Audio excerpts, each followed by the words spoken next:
New York শহরে এক সংক্ষিপ্ত মন্তব্য, আর তাতেই নতুন করে আলোচনায় উঠে এসেছে ইতিহাসের বিতর্কিত রত্ন কোহিনূর হীরা। নিউ ইয়র্কের মেয়র জোহরান মামদানি জানিয়েছেন, ব্রিটিশ রাজা চার্লস তৃতীয় এর সঙ্গে ব্যক্তিগতভাবে কথা বলার সুযোগ পেলে তিনি কোহিনূর হীরা ফেরত দেওয়ার বিষয়ে উৎসাহিত করতেন।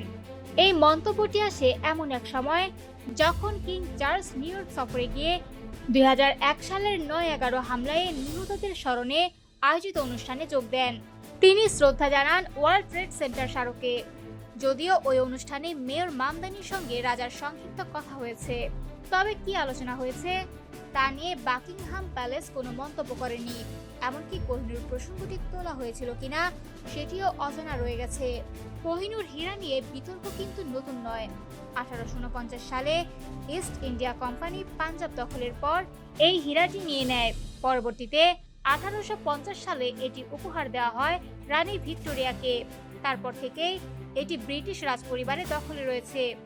ভারত বহুবার এই ঐতিহাসিক হীরাটি ফেরত চেয়েছে। তাদের দাবি, এটি শুধু একটি মূল্যবান রত্ন নয়, বরং দেশের ইতিহাস ও পরিচয়ের অংশ।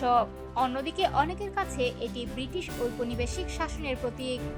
মজার বিষয় হলো, এই হীরা একসময় মোগল সম্রাট ইরানের শাহ আফগান আমির এবং শিখ মহারাজাদের হাত ঘুরে আজকের অবস্থানে এসেছে।